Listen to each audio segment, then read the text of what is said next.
Bago tayo magsimula, palike naman ang video natin ngayon, at mag-subscribe ka na din para ganahan pa ang Kagingo nyo mag-upload araw-araw. Salamat at simulan na natin. Sa nakaraang kabanata, mainit ang labanan sa pagitan ni Hajen at Yui Hongrian, ang Berserk Demon Squad leader. Nanatili sa depensa si Hajen hanggang sa biglang sumulpot si Goldie sa gitna ng labanan at muntik na siyang tamaan ng atake. Iniligtas ni Hajen si Goldie at sinalag ang atake gamit ang kanyang sariling katawan. Dito nagalit si Hajen, na naging hudyat ng kanyang pagseseryoso sa laban. Lubhang napinsala si Yui Hongrian sa mabilis na paglipat ng sitwasyon. Ngayon, sa pagpapatuloy ng kanilang sagupaan, nakabangon muli si Yui Hongrian. Sa kabila ng kanyang mga pinsala, kinuha niya ang kanyang espada at pinalibutan ito ng isang malakas na aura. Ang mga mata ni Hajen ay mabilis na natano ang ningning ng espada ni Yui Hongrian, isang malaasol na sword aura na tila sumusunod sa bawat kalooban ng gumagamit nito. Napansin niya agad na ang espada ni Yui Hongrian ay nasa isang mataas na antas. Bilang isang kapwa martial artist na bihasa rin sa paggamit ng espada, ramdam ni Hajen ang kalidad at lakas ng sandata. Magandang espada, sabi ni Hajen sa sarili, habang pinalibutan ang kanyang katawan ng nagliliyab na pulang aura. Ang kanyang sariling espada ay lumitaw sa kanyang mga kamay, at ang hangin sa paligid nila ay biglang naging mabigat sa enerhiya ng dalawang mandirigma. Sa isip ni Hajen, ipakita mo sa akin ang kayang gawin ng espada mo. Nakahanda na siyang makipagsabayan sa isang tunay na labanan ng mga espada, kung saan hindi lamang lakas at bilis ang mahalaga, kundi pati na rin ang bawat detalye ng diskarte. Hindi na nag-aksaya ng oras si Yui Hongrian. Sinimulan niyang ipunan ang kanyang enerhiya sa espada, at sumigaw, papatayin kita. Nag-aalab ang pulang aura, at ang buong paligid ay napuno ng magkasalungat na kapangyarihan. Ang labanan ay isang kombinasyon ng bilis at talas na halos hindi makita ng mata ng mga karaniwang tao. Si Yui Hongrian, sa kabila ng pagod at mga sugat, ay nagpamalas ng kanyang natitirang lakas, habang si Hajen, na puno ng galit dahil sa nangyari kay Goldie, ay handang salagin ang paparating na atake. Gamit ang hypersensation technique ni Hajen, ramdam niya ang nag-uumapo na emosyon ni Yui Hongrian. Naghahalo ang galit, pagkabalisa, pagkagulat, pagmamatigas, karangalan, at pagkilala sa sitwasyong kinalalagyan niya. Tila nararamdaman ni Hajen na alam na ni Yui Hongrian sa kanyang puso na natalo na siya, pero hindi pa rin niya isinusuko ang laban. Sa kabila ng kanyang natitirang lakas, naroon pa rin ang pagkilala na hindi na siya makakalaban ng buong lakas tulad ng dati. Habang papalapit si Yui Hongrian, nagpakawala siya ng malakas na aura gamit ang kanyang espada. Sa isip ni Hajen, tahimik niyang inihanda ang kanyang sarili, bilang panalo sa laban na ito, tuturuan kita ng leksyon. Manood ka ng mabuti, Yui Hongrian. Nang dumating ang matinding atake ni Yui Hongrian, mabilis na inilabas ni Hajen ang kanyang kamay at ginamit ang makapangyarihang steel wall hand.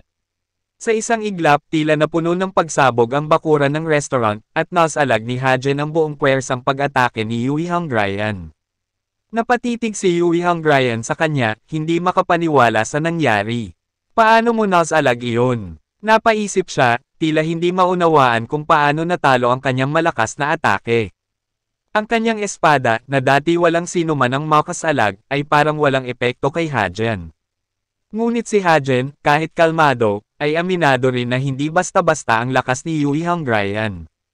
Nabutasan mo ang steel wall hand ko, sabi ni Hajen habang tinitingnan ang sugat sa kanyang kamay. Kahit matagumpay niyang nasalag ang atake, nagdulot pa rin ng pinsala ang lakas ni Yui Hongrian. Hindi ko inasahan na ganito kakagaling sa espada, patuloy ni Hajen. Kahit minadali niya ang paggamit ng steel wall hand, kailangan pa rin niyang gumamit ng napakaraming dark shadow chi upang maprotektahan ang kanyang sarili. Ang steel wall hand, na mula sa Chronicles of the Myriad Realms, ay isang teknik na kabaliktaran ng explosive mountain blast. Ito'y nakatuon sa pagtibay at pag-maximize ng internal power upang gawing parang bakal ang kamay ng gumagamit nito, kayang wasakin ang anumang mahawakan. Ang katotohanang nasugatan ang kamay ni Hajen at nabutasan ang kanyang steel wall hand ay nangangahulugang tunay na bihasa si Yui Hongrian sa espada, higit pa sa inaasahan ni Hajen. Sa kabila ng lahat, tumitingkad ang respeto ni Hajen sa abilidad ng kanyang kalaban. Umubo ng dugo si Yui Hanggrayan hanggang sa ilong niya. Mahina na siya, halos hindi na makagalaw mula sa matinding pinsala. Nakatingin si Hajen sa kanya, kalmado ngunit may bahid ng disiplina at awa sa kanyang mga mata. Magaling ang naging atake mo, sabi ni Hajen, pero ito na ang katapusan mo. Mukhang nagamit mo na ang lahat ng meron ka para sa sword aura na ginamit mo kanina. Halos di ka na makatayo. Nagpatuloy si Hajen, bibigyan kita ng pagpipilian. Isusuko mo ang sarili mo sa batas at aaminin mo na nakatanggap ka ng pera mula sa ikaapat na batang Panginoon. O tatapusin mo ang buhay mo dito at ngayon dahil sa pambabastos at pagtatangkang pagpatay sa ikatlong batang Panginoon. Hawak na ni Hajen ang kanyang espada, handang tapusin ang laban. Tumigil ka na, mahina ngunit matigas na sabi ni Yui Hanggrayan, nanginginig sa sakit at pagkapagod. Sa puntong iyon, medyo ngumiti si Hajen, nakaramdam ng bahagyang inis. Ganito ba ang gusto mong mangyari? Tanong niya, well, mukhang hindi mo gusto na isang random na tao lang ang biglang sumulpot at sinubukang utusan ka kung anong dapat gawin. Dahan-dahang hinugot ni Hajen ang espada mula sa kanyang tagiliran, handa na para sa huling hampas na tatapos kay Yui Hanggrayan. Mukhang naging bastos ako. Nakalimutan ko na ego lang ang meron ka, sabi ni Hajen, patalim na ang boses habang papalapit ang espada sa katawan ng kalaban. Titigil na ko sa pagsasalita at tatapusin ko na ito dito. Paalam. Sa sandaling iyon, tila bumagal ang oras. Tila handa na si Yui Hanggrayan na tanggapin ang kanyang kapalaran. Naubos na ang lahat ng kanyang lakas at determinasyon upang ipagpatuloy ang laban dahil nagamit na niya ang lahat ng aura niya sa huling atake na yon. Iwinasiwas ni Hajen ang kanyang espada, at sa pagkabigla ni Yui Hanggrayan, walang talam na tumama sa kanya. Napadilat siya at nakita ang dulo ng espada ni Hajen, nakatigil lang sa harapan niya. Sabi ni Hajen, para kang ulol na aso kanina, pero ngayon para ka ng maamong tupa. Bakit hindi ka umilag? Nakaluhod na si Yui Hanggrayan sa lupa, lupaypay ang katawan at isipan. Walang magawa. Dahil hindi ko magawa, sagot niya ng mahina. Tumango si Hajen, at tinanong muli, kaya rin ba hindi mo binaba ang espada mo? Tinatanggap mo ba ang kamatayan? Sagot ni Yui Hanggrayan, ang talunan ay kailangang mamatay. Ganon naman yon. Sanay na siya sa ganitong kalakaran sa anumang labanan. Ganito ang batas sa bawat laban na hinarap niya, ito ay laging buhay o kamatayan. Dagdag pa niya, walang bahid ng takot o pagsisisi sa boses, hindi ako nagkaroon ng magandang buhay na sapat para masabi kung meron akong mga pagsisisi o ano pa man ngayon na malapit na akong mamatay. Tanggap kong balang araw mamamatay rin ako sa kamay ng ibang tao, gaya ng lahat ng napatay ko. Tumitig si Hajen sa kanya, nag-aalangan. At ngayon yon. Tanong niya, malalim ang tinig, tila binabasa ang kalooban ni Yui Hanggrayan. Mukhang ganon na nga, sagot ni Yui Hanggrayan, malamig at walang pakialam. Hindi ko alam. Wala namang saysay na malaman kung mabubuhay pa ako o hindi. Sa sagot na iyon, nabalot ng katahimikan ang paligid. Ang dalawang mandirigma, isang panalo at isang talunan, pagod at sugatan, ay parang nalugmok sa isang malalim na kasunduan, isang patunay ng kalupitan ng mundo na kanilang ginagalawan. Natigilan si Hajen at saka bigla niyang sinuntok si Yui Hanggrayan sa mukha. Sa suntok na to, patatawarin kita sa paglapastanga mo sa akin at para sa iba pang krimen na ginawa mo, sabi ni Hajen. Napaubo ng dugo si Yui Hanggrayan, pinunasan ang bibig at sumagot ng matapang, sinasabi ko to sayo ngayon, pero wag mong isipin na magiging masunurin akong aso sayo dahil lang hindi mo ko pinatay ngayon. Tumalikod si Hajen, halatang inis, at tumugon, huwag kang mag-alala, hindi ko iniisip yun. Ako mismo ang naglagay ng pain sa kalawit. Tingin mo ba kakagete ng isda ang kalawit ngayon? Ang tinutukoy niya ay ang ikaapat na batang Panginoon. May plano siyang gamitin si Yui Hanggrayan bilang pain upang i-pressure ang ikaapat na batang Panginoon, ngunit nauwi sa matinding labanan ang lahat. Dahil dito wala nang saysay ang nauna niyang plano kaya naman nagdesisyon siyang wag nang ituloy ang laban. Sapat nang nakita niya ang taglay na lakas ni Yui Hanggrayan. Wala na siyang mapapala rito dahil hindi rin ito umamin tungkol sa kanilang ugnayan ng ikaapat na batang Panginoon. Habang naglalakad palayo si Hajen, nagtungo siya sa Nahimete na may-ari ng restaurant at humingi ng tawad. Sorry, hindi ko alam kung naririnig niyo ako, pero sapat na ito para sa pagpapaayos. Inabot niya ang may-ari ng pera bilang pambayad sa nasirang pader at mga kagamitan. Bago umalis ng tuluyan, lumingon si Hajen kay Yui Hanggrayan at sumigaw, kapag narinig ko na ninakaw mo itong pera mula sa kanya, papatayin na talaga kita. Galit na sumigaw pabalik si Yui Hanggrayan, Hoy, anong akala mo sakin, Butenjero sa lansangan? Di ko gagawin yan no. Tumugon si Hajen, kumpara sayo, ang isang Butenjero sa lansangan ay santo pa. Baliw ka. Walang naisagot si Yui Hanggrayan kundi napapatangga na lamang ng isang malakas na, ano? Sa wakas, tumalikod si Hajen at tinawag si Dompil para umalis. Sumunod si Dompil sa kanya, at iniwan nila si Yui Hanggrayan sa likuran, nakaluhod, natalo man at galit ay puno ito ng pagtataka. Lumapit si Chagwang kay Yui Hanggrayan at nagtanong, Squad Leader, ayos ka lang po ba? Sumagot si Yui Hanggrayan ng maikli, hindi. Gayunpaman, unti-unti siyang tumayo, pinipilit ang sarili, at saka sinabi, maglinis tayo ng kaunti at umorder ng inumin. Takang-taka si Chagwang at napansin ang pagkalito sa kanyang mukha, dahil katatapos lang ng laban nila at halos hindi na nga ito makatayo pero gusto niya pang ituloy ang dinner party. Ngunit sabi ni Yui Hanggrayan, bakit? Gusto mo bang matapos na ang dinner party? Naghihintay silang lahat, kaya sumunod na lamang si Chagwang kahit nag-aalala. Hawak ni Yui Hanggrayan ang patch mula sa kanyang mata na nahulog sa kanilang labanan. Ang buong pagkakakilala niya sa mga batang Panginoon ay lahat sila ay Manderaya at Tuso, ngunit ang ikatlong batang Panginoon ay kaiba sa kanila. Pinagmasdan niya ito kasama si Dompil na papalayo habang nag-aasaran pa ang dalawa. Narinig pa ni Yui Hanggrayan si Dompil na nagsabing, kung lumala pa ang laban nyo, baka mamatay na ako sa sakit sa puso. Halatang sinundo niya ito rito dahil nag-aalala siya para sa batang Panginoon. Pinunasan ni Yui Hanggrayan ang dugo sa kanyang bibig at naiinis na sinabi, Sinong tinatawag niyang baliw? Siya yung baliw na wala namang maipagmamalaki kundi pisikal na lakas. Halata ang galit sa kanyang tono, ngunit may kaunting respeto sa kanyang isipan, dahil alam niyang si Hajen ay hindi basta-basta at hindi tulad ng ibang nakalaban niya. Sa ilalim ng maliwanag at bilog na buwan, sa loob ng tahimik at malilim na silid ng ikaapat na batang Panginoon, si Hong Yumon ay nakaupo sa gitna, naka-lotus pose at nababalutan ng malagkit na pawis. Nakapalibot sa kanya ang mga nag-aalab na insenso, bawat isa ay naglalabas ng nakakamatay na usok. Malalim ang kanyang iniisip, sinusuri kung paano nalaman ni Sorayang ang tungkol sa kanilang sikretong transaksyon. Sigurado siyang itinago niya ng maayos ang impormasyon tungkol sa pagbibigay ng pera sa Berserk Demon Squad leader na si Yui Hanggrayan. Pero sa kabila ng lahat ng pag-iingat, naisip niyang walang lihim na nananatiling tago magpakailanman, pero hindi niya inasahan na mabubunyag ito ng ganito kabilis. Ang tanging posibleng makaalam ng kanyang sikreto ay si Soyeon Sim, ang Facility Master ng Internal Enlightenment Facility. Pero malinaw na sinabi nito na hindi siya makikialam sa sigalot sa pagitan ng mga tagapagmana. Ibig bang sabihin ay napabago ni Sorayang ang isip niya? Tanong niya sa sarili. Ngunit hindi na mahalaga kung ano ang dahilan ng pagkakalantad. Dahil pinaplano na niya ang oras ng pagbagsak ni Sorayang, at nalalapit na ang oras na hindi na siya sisikatin ng araw.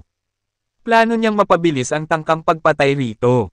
Ang insensong nakapalibot kay Hong Yungon ay puno ng siksik at nakamamatay na lason, isang bagay na handa niyang ay proseso para gamitin laban kay Sorayang.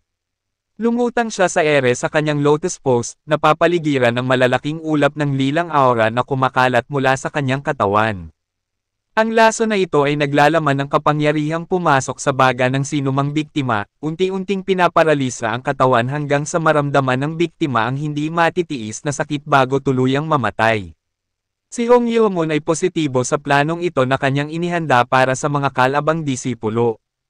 Ito rin ang laso na ginamit ni Hong Yumon sa ikapitong batang Panginoon, isang marahas na kaparaanan ng pagpatay para sa pinakabatang disipulo. Ang batang babae, kahit anong gawin ng mga alalay at manggagamot, ay hindi bumubuti ang kalagayan. Nakahiga siya buong araw, nanghihina, at hindi makakain. Ang kanyang kwarto ay puno ng aroma ng nakamamatay na insenso, na hindi lamang nagpapahirap sa kanya kundi nag-aalis din ng kanyang kakayahang makatulog. Ironical na ito rin ang tanging bagay na nagpapanatili ng kaunting ginhawa sa kanya dahil hindi na siya makatulog kapag wala ito.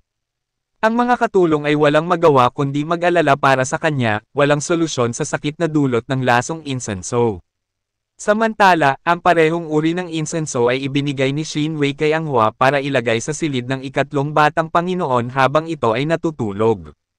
Tinanong ni Anghua kung ano ang insenso na ito, pero sinabi ni Shinwei na hindi na niya kailangang malaman pa. Nag-alangan si Anghua sapagkat hindi niya kayang ilagay ang isang bagay sa kwarto ng ikatlong batang Panginoon nang hindi nalalaman kung ano ang epekto nito. Hindi ko ito kayang gawin, sagot ni Anghua, puno ng takot at pagdududa. Ngunit mabilis na binyantaan siya ni Shinwei, gaya ng sinabi ko, pagkatapos ng 2 araw, ang parasite sa katawan mo ay magsisimula ng kumilos. Kapag hindi mo nainom ang antidote sa tamang oras, hindi mo kakayanin ang sakit. Hindi ito usapin ng kung kaya mo ba o hindi. Kailangan mo itong gawin kung gusto mong mabuhay. Si Anghua ay napilitang isaalang-alang ang kanyang mga opsyon. Alam ni Shinwei na walang ibang pagpipilian ang isang hamak na tagasilbi kundi sundin ang utos niya dahil alam niyang ang sariling buhay niya ang nakasalalay. Naaalala pa rin ni Anghua ang mga banta ni Shinwei habang ginagawa ang mga utos ni Hajian. Dahil sa sobrang pag-aalala, hindi niya agad namalaya na kanina pa siya tinatawag ng Batang Panginoon. Nakauwi na si Hajian sa kanyang tahanan, at kasalukuyang nasa mesa, nakikipaglaro kay Goldie, ang kanyang alagang Zoro. Tinawag niya si Anghua upang pakuhanan ng pagkain para kay Goldie. Tumugon naman si Anghua at yumuko, sinabing kukunin niya ito agad. Habang pinagmamasdan siya, napansin ni Hajian na mukhang pagod at aligaga si Anghua nitong mga nakaraang araw. Naisip niyang magtanong, ngunit nagpatuloy na lamang siya sa paglalaro kay Goldie. Iniisip niya kung bakit siya labis na nagalit noong nakita niyang aatakihin ni Yui Hongrian si Goldie. Hindi niya maipaliwanag ang nararamdaman, tila ba napalapit siya sa kanyang alaga nang hindi niya namamalayan. May kakaibang chi na naramdaman si Hajian noong hawakan niya si Goldie at noong sinagip niya ito mula sa atake ni Yui Hongrian. Na tila ba konektado ang kanilang mga chi. Ngunit umiling siya sa ideya na maaaring nakipag-isa siya ng chi sa isang hayop dahil mahirap yung paniwalaan. Gayunpaman, sa kanyang sarili, hindi niya maikikaila na si Goldie ay hindi isang pangkaraniwang nilalang. Habang nalulunod sa kanyang mga iniisip, bigla namang may kumatok sa tarangkahan. Isang hindi inaasahang bisita ang sumigaw, kami ay mula sa Penal Law Hall. Pagbuksan mo kami ng pintuan, ikatlong batang Panginoon. Agad na pumasok si Dongpil, ang kanyang tapat na kasamahan, at inanunsyo na hinahanap nga siya ng mga taga-Penal Law Hall. Nagulat si Hajian at agad nagtanong kung bakit. Pinaliwanag ni Dongpil na nagtungo sa Penal Law Hall ang Berserk Demon Squad leader na si Yui Hongrian at kusang sumuko sa batas at umamin sa kanyang mga kasalanan. Inamin nitong nilapastangan at tinangka niyang patayin ang ikatlong batang Panginoon. Nagulat si Hajian sa revelasyong ito. Agad na nagtungo sina Hajian at Dongpil sa Penal Law Hall. Doon nila nakita si Yui Hongrian na nakakulong sa isang selda, nakagapos ang mga kamay at leeg. Bagbog pa rin siya mula sa kanilang huling laban at halatang hindi pa nakaka-recover. Pumunta si Hajian sa loob ng selda, umupo sa harap niya at simulang nakipag-usap. Tinanong ni Hajian si Yui Hongrian, anong ginawa mo? Hindi ba't sinabi ko na pinatawad na kita sa mga kasalanan mo nung sinuntok kita? Sumagot si Yui Hongrian, oo nga. Nanatiling nakaupo si Hajian sa harap niya at muling nagtanong, kung gayon, bakit ka pa nagtungo rito at ginugulo mo na naman ako? Desisyon mo ba to? Galit na tumugon si Yui Hongrian, malamang. Kaya nga ako nakaupo rito, di ba? Napailing si Hajian. Di ko maintindihan, sabi niya. Walang kapatawaran para sa pagtatangkang pumatay ng disipulo. Sa sandaling inamin mo na ginawa mo yon, lilipad ang ulo mo. Kung ayaw mo nang mabuhay, bakit di mo nalang sinabi sa akin? Sana pinatay na kita nung naglaban tayo. Walang takot na sagot ni Yui Hongrian, pwede mo nang gawin yan ngayon kung gusto mo. Napakunot noo si Hajian at sinabing, wow, talagang nababaliw ka na, ha? Mag-who knows daily ka. Pinaikot niya ang daliri niya sa tapat ng ulo niya, senyales ng pagkabaliw, at bahagyang inasar ito, sigurado naman akong hindi nataman ang ulo mo. Pero galit na sumagot si Yui Hanggrayen, oo, nataman ang ulo ko. Sobrang lakas nga ng pagkakatama eh. Naalala niyang sinuntok siya ni Hajen sa ulo noong kanilang laban. Natahimik sandali si Hajen, lumapit at biglang naging seryoso, saka nagtanong, tama na tong asaran natin. Sabihin mo sa akin kung ano ang iniisip mo. Bakit mo ito ginawa? Sumagot si Yui Hanggrayen, wala akong dahilan para sabihin sa'yo. Nilinggan ni Hajen ang kanyang ulo na tila nag-iisip at sinabi, dahil ba ito sa ikaapat na batang Panginoon? Para matupad mo ang pangako mo sa kanya. Kung talagang desidido kang tumahimik, dapat ay nagpatuloy ka na hanggang sa dulo. Pero bakit ka sumuko at pinapunta mo pa ako rito? Bigla niyang napagtanto na maaaring ito ang dahilan kung bakit inamin ni Yui Hanggrayen ang kasalanan niya na pananakit sa ikatlong batang Panginoon, at wala siyang binanggit tungkol sa ikaapat na batang Panginoon nang siya ay sumuko sa Penal Law Hall. Hindi niya ibinunyag na nakatanggap siya ng pera mula rito. Humalaklak si Hajen at sinabi, wow, magaling ka. Hindi ka nga naging Berserk Demon Squad leader basta-basta.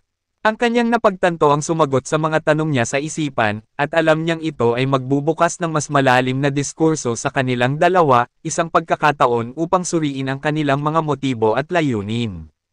Dahil dito nakapagpasaya si Hajen ng susunod na hakbang. Nagpatawag si Hajen ng isang tauhan mula sa labas. Nang dumating ito, tinanong siya kung bakit siya tinawag. Inutusan ni Hajen na pakawalan ang Berserk Demon Squad leader. Nagulat ang tauhan kung bakit ganun ang pinagagawa sa kanya kung umamin si Yui Hanggrayen sa pagkakasalang pagtatangkang pagpatay sa kanya mismo. Pero sinabi ni Hajen, tinuruan ko lang siya ng leksyon dahil nagustuhan ko siya. Ganito ang itsura niya dahil di ko nakontrol ang lakas ko. Tinutukoy niya ang bagbog na mukha ni Yui Hanggrayen. Dagdag pa niya, kahit gaano siya kabaliw, isa pa rin siyang lingkod at tagasunod ng Divine Cult. Sa tingin mo ba talagang susubukan niyang patayin ang isang disipulo ng Demon Lord? Makatwiran ba iyon? Sumagot ang tauhan, totoo iyon, pero kung titingnan ang mga saksi at ang sitwasyon. Hindi na natuloy ang kanyang sasabihin dahil pinutol siya ni Hajen, hoy, ako mismo ang involved sa sitwasyon na ito at sinasabi ko na sayo na hindi iyon totoo. Ano pa ang kailangan mo? Dali-daling sumunod ang tauhan, wala po, pakakawalan ko na ang Berserk Demon Squad leader na si Yui Hanggrayen. Napabulong na lang ito sa sarili tungkol sa kung ano na lang ang iuulat niya sa mga nakatataas. Tinanong ni Hajen si Yui Hanggrayen, hoy, gusto mo bang uminom? Pero hindi ito sumagot, kaya sinabi ni Hajen, silence means yes, kaya ang katahimikan ay ituturing ko ng pagsang-ayon. Pumunta ka sa akin kapag may oras ka at uminom tayo. Pero magdala ka ng pagkain mo para hindi ko nadagdagan ang trabaho ng tagasilbi ko. Hindi natatapos dito ang pagkikita ng dalawa, at ngayon na nakumpirma ni Hajen ang ugnayan ni Yui Hanggrayen at ng ikaapat na batang Panginoon na si Hong Yeo-moon, plano niyang alamin ang lahat ng detalye hanggang sa mahuli niya ang ikaapat na batang Panginoon. At si Yui Hanggrayen ang posibleng maging daan sa kanyang tagumpay. Ito na kaya ang simula ng isang bagong yugto ng pagtutulungan sa pagitan ng dalawa. Kasabay nito, may hamon din na kinahaharap si Ang Hua. Susunod ba siya sa mga utos ni Shin Wei, o mananatili siyang tapat sa ikatlong batang Panginoon na tinuturing niyang pamilya? Patuloy na mabubunyag ang mga lihim, at ang mga koneksyon ay nagiging mas komplikado, kaya abangan ang mga mangyayari sa susunod na kabanata.